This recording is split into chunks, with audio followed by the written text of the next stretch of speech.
Guys, welcome back to my YouTube channel. എൻ്റെ channel ആദ്യമായിട്ട് കാണുന്നവരുണ്ടെങ്കിൽ ഒന്ന് സപ്പോർട്ട് ചെയ്തിട്ട് കൂടെ നിന്നേക്കണേ. ഇന്നൊരു ഈവനിങ് വ്ളോഗായിട്ട് ചെയ്യാമെന്ന് വിചാരിച്ച് എന്തൊക്കെയാണ് പരിപാടീസ് കാര്യങ്ങളെന്നൊക്കെ നോക്കാം. ചാനൽ തുടങ്ങിയിട്ട് നമ്മൾ ഫസ്റ്റ് ടൈം ആയിട്ടാണ് ഇങ്ങനത്തെ ഈവനിങ് വ്ളോഗ് അങ്ങനത്തെ കാര്യങ്ങളൊക്കെ നമ്മൾ അപ്ലോഡ് ചെയ്യുന്നത്. അപ്പോൾ അതിൻ്റേതായൊരു ചടപ്പ് എനിക്കുണ്ട്.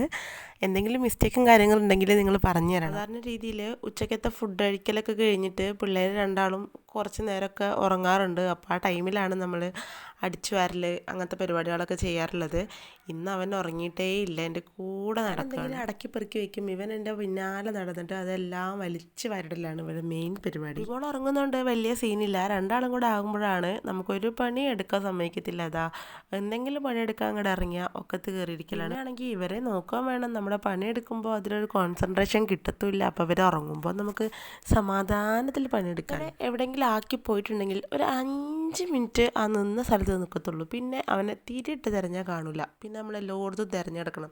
അതുകൊണ്ട് ഒരാൾ കൂടെ എപ്പോഴും ഇവൻ്റെ കൂടെ തന്നെ വേണം. അകമടിക്കലും മുറ്റമടിക്കലും തുണി മടക്കലൊക്കെ കഴിഞ്ഞപ്പോൾ മുകളിൽ നിന്നൊരു വിളി കേൾക്കുന്നുണ്ട്. അപ്പോൾ എന്താ, തുമ്പിമോൾ ഉറക്കം എണീറ്റിട്ട് എന്നെ കാണാതായിട്ടുള്ള വിളിയാണ്. ഉറക്കത്തിൽ നിന്ന് എണീറ്റ എന്നെ കാണും, ഇല്ലെങ്കിൽ ഒരുമാതിരി അലർച്ചയാണ്. ഞങ്ങളുടെ ചേച്ചീൻ്റെ അനിയൻ്റെയും സ്നേഹപ്രകടനമാണ്. സ്നേഹപ്രകടനങ്ങൾ കുറച്ച് കഴിഞ്ഞാൽ അടിയിലേക്ക് പോകും. അതുകൊണ്ട് നമ്മളെപ്പോഴും ഒരു കാഴ്ചക്കാരനായിട്ട് നോക്കി നിൽക്കുക തന്നെ വേണം. സ്നേഹം മൂത്ത് അടിയുമലെത്താണെങ്കിൽ പിടിച്ചു മാറ്റാൻ ഇടനിലക്കാരനായിട്ട് ഒരാൾ വേണമല്ലോ. അതുകൊണ്ടാണ് ഈ നോക്കി നിൽക്കുന്നത്. തുമ്പിമോക്കും ഈ റാഗീൻ്റെ കുറുക്ക് നല്ല ഇഷ്ടമാണ്. അതുകൊണ്ട് ഉച്ചയ്ക്ക് ഉറങ്ങി എണീറ്റ് കഴിഞ്ഞാൽ നമ്മൾ ഇടയ്ക്കൊക്കെ റാഗീൻ്റെ കുറുക്ക് കൊടുക്കാറുണ്ട്.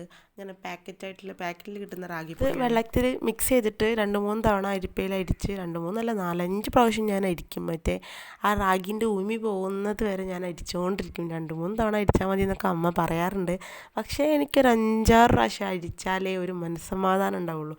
പഞ്ചസാര ഇട്ടിട്ടും കുറുക്ക് ഉണ്ടാക്കാറുണ്ട്, പിന്നെ ശർക്കര ഇട്ടിട്ടും കുറുക്ക് ഉണ്ടാക്കാറുണ്ട്, പിന്നെ പാലും ചേർക്കാറുണ്ട്. ഇപ്പം നമ്മൾ ശർക്കര മാത്രം ഉപയോഗിച്ചിട്ടാണ് കുറുക്ക് ഉണ്ടാക്കുന്നത്. നമ്മൾക്ക് ഇഷ്ടമാണ് റാഗീൻ്റെ കുറുക്ക് കഴിക്കാൻ വേണ്ടിയിട്ട്. പക്ഷേ വിച്ചുട്ടന് എന്ത് തന്നെ ഉണ്ടാക്കി കൊടുത്താലും, ഇനി അമൃത് തന്നെ ഉണ്ടാക്കി കൊടുത്താലും അവന് കഴിക്കാൻ ഭയങ്കര മടിയാണ്. 2-3 ദിവസം പട്ടിണി കിട്ടിയാലും ഭയങ്കര സന്തോഷമുള്ള ആളാണ്. പക്ഷേ നമുക്കിങ്ങനെ വെറുതെ വിടാൻ പറ്റില്ലല്ലോ. റാഗിയിൽ നല്ല അയണും പ്രോട്ടീനും ഒക്കെ ഉള്ളതുകൊണ്ട് ഞാൻ ഇടയ്ക്കിടയ്ക്ക് ആ കുറുക്ക് തന്നെ അവൻ ഉണ്ടാക്കിയിട്ട് കൊടുക്കാറുണ്ട്. അവൻ തിന്നത്തില്ല, പക്ഷെ എന്നാലും കാലിൽ കിടത്തിയിട്ട് ഞാൻ വായിൽ കുത്തി നിറച്ച് കൊടുക്കാറുണ്ട്. കുറുക്കും കാര്യങ്ങളൊക്കെ അപ്പോൾ അവിടെ റെഡി ആയിട്ടുണ്ട്. അപ്പോൾ 2 പാത്രത്തിലേക്ക് ആക്കിയിട്ട് നമുക്ക് അവരെ വിളിക്കാം. തുമ്പിമോൾക്ക് പ്ലേറ്റിൽ വെച്ചെടുത്ത് അവൾ തന്നെത്താൻ കഴിച്ചോളും. പക്ഷെ മറ്റാൾക്ക് നമ്മൾ കാലിൽ കിടത്തിയിട്ട് തന്നെ കൊടുക്കണം. എന്തെങ്കിലും വയറ്റിക്ക് ആവണമെന്നുണ്ടെങ്കിൽ നമ്മളിങ്ങനെ കുറച്ച് റിസ്ക് എടുത്താലേ നടക്കും. അടുക്കളയിൽ കയറിയാൽ എനിക്കാണെങ്കിൽ ഒരു 100 തവണ കൈ ഇങ്ങനെ കഴുകിക്കൊണ്ടേയിരിക്കണം. ഈ പൈപ്പിൻ്റെ അടിയിൽ കൈ ഇങ്ങനെ എന്തെങ്കിലും നമ്മളോട് തൊട്ടാൽ മതി, അപ്പയ്ക്ക് കൈ കഴുകിക്കൊണ്ടേയിരിക്കണം. അത് എൻ്റെ മാത്രം സ്വഭാവമാണതോ എല്ലാവർക്കും ഉണ്ടോ എന്നറിയില്ല. പക്ഷേ എനിക്ക് എന്തെങ്കിലും ഒരു പരിപാടി ചെയ്യുകയാണെങ്കിൽ കയ്യുമ്മൽ എന്തെങ്കിലും ആയാൽ ഇങ്ങനെ ഒരു 100 തവണ കൈ കഴുകിക്കൊണ്ടേ. കുറുക്കും കാര്യങ്ങളും ഉണ്ടാക്കിയതും പിന്നെ അടുക്കളയിൽ കഴുകാൻ കുറച്ച് പാത്രം ഉണ്ടായിരുന്നു. അപ്പോൾ അതൊക്കെ കൂടെ കഴുകി വൃത്തിയാക്കി അടുക്കള നീറ്റാക്കിയിട്ടതിന് ശേഷം നമ്മൾ പിള്ളേരെ ഫുഡ് കഴിക്കാൻ ഇങ്ങോട്ട് വിളിക്കാറുള്ളൂ. എല്ലാ പണിയും കഴിഞ്ഞ് ഫുഡും കൊടുത്തു കഴിഞ്ഞാൽ പിന്നെ വൈകുന്നേരത്തെ ഏകദേശം പണി കഴിഞ്ഞിട്ട് പിന്നെ ചായ പരിപാടികൾ നോക്കിയാൽ മതി. വൈകുന്നേരത്തെ സ്കൂൾ വിട്ട് വന്നാൽ ഇവിടെയുള്ള ചുറ്റുവട്ടത്തുള്ള മക്കൾ മൊത്തം ഇവിടെ കളിക്കാനായിട്ട് വരും. അപ്പോൾ അവരെ കണ്ടാൽ കളിക്കാനുള്ള ആവേശം മൂത്തിട്ട് ഫുഡ് കഴിക്കൽ അവിടെ നിർത്തി വെച്ചിട്ട് അവൻ കളിക്കാൻ ഓടും. അതുകൊണ്ട് ഞാൻ അവനെ പിടിച്ചിട്ട് ഫസ്റ്റ് ഫുഡ് എങ്ങനെയെങ്കിലും കുത്തി നിറച്ച് കൊടുക്കാറാണ്. ഒന്നും കഴിക്കില്ല. നമ്മൾ സ്പൂണായിട്ട് വായിലിട്ട് മൂക്കൊക്കെ പിടിച്ചാലൊക്കെയാണ് ഫുഡ് കഴിക്കുക. അവിടെ മുറ്റത്ത് തന്നെ ആയിട്ട് കുറച്ച് ചീര ഉണ്ടായിരുന്നു. അപ്പോൾ അത് തോരൻ വെക്കാൻ വേണ്ടിയിട്ട് അതും കുറച്ച് പൊട്ടിച്ചിട്ടുണ്ട്.